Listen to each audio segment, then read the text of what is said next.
ito yung magiging gapping area. Itong lugar na to. So, dyan ang tarian, ganyan kalaki. Tapos, pagkatari naman, magkakaroon ng holding area. Yung lahat ng nakatari, para safe sila, lalo na doon sa mga mamimitik, manlalason, sila dito, naka-secure. May area sila dito na naka-aircon to, yung lahat ng nakatari, nandito. Bago, aakit sa ruwela. Yan ang sistema. Tapos to, ito yung kantin hindi po. Doon sa kabila. House to. Kasi yan, pinangyari.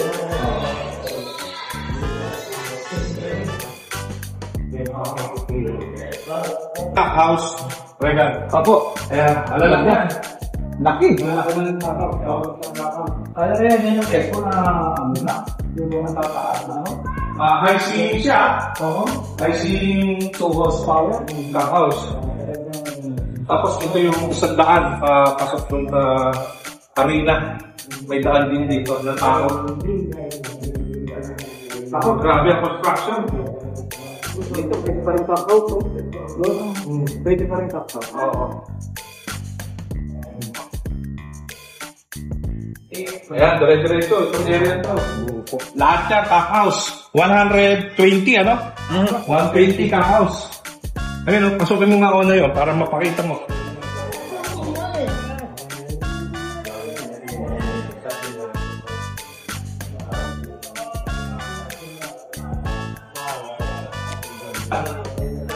Dito naman yung pinaka-dining. Opo, yan.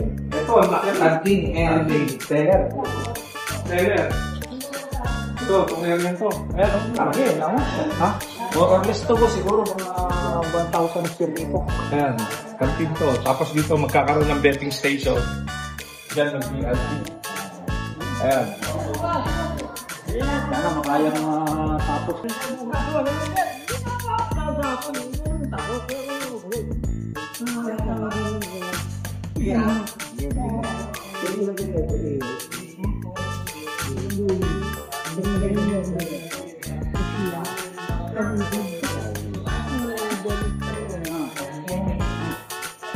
Kaya high ceiling tong area to. Itong area to, ito yung isang problema kasi dati ng Cavite Coliseum na nirereklamo. Madalas kasi binabaha dito. So itong area to, hinuhukay to. Magkakaroon to ng boss, ng pumping area para maano yung baha, ma-solve. So ayan, hinuhukay na huri ito sa harapan para makontrol yung tubig. Kaya po. So generally, by December 4, yun po ang grand opening nito.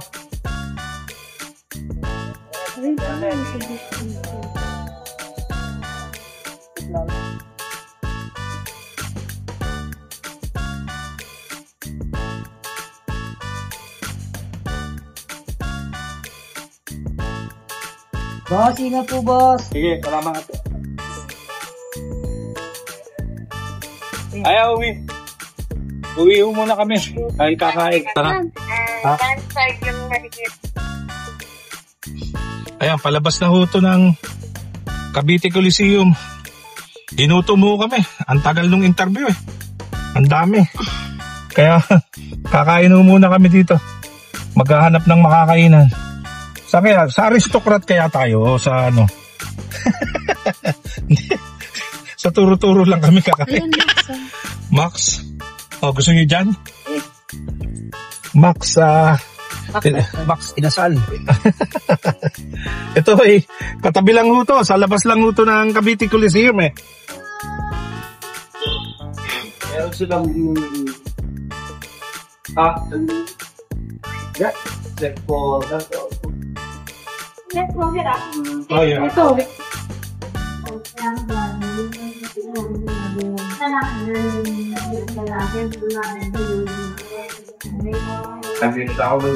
Pananghalian po tayo. Tayo ngayon sa tabi ng Tulsi. Alam mo, napakalinis Max. Kalipit na sa Tapos na kami yung... Ay, mahaba-habang interview. May ng oras na ba? Pero na-finalize na. Nagkaroon na kami ng final na mga empleyado. Siguro, konti na lang ang kulang. Good luck sa makakasama namin. Maganda yung ating maging relasyon. Pakikilalanan pa muna po siya. So, konti, pakisamahan sa madalit salita. Yun na naman talaga po nandito. Kami natin pakisamahan yung bago natin makakasama. Sana matanggap mo rin kami. Yun lang naman yan. may mga kulang na lang, konti na lang. Oo. Pero nabuo na yung team. Humihingi din ako ng pasensya doon sa mga pasensya at pangunawa doon sa mga nag-apply na hindi natanggap pa. Alam kong nag-effort kayo yan, nag kayo. Maaaring siguro hindi pa panahon. Kaya salamat, pasensya, hindi kami napakunawa. Yeah.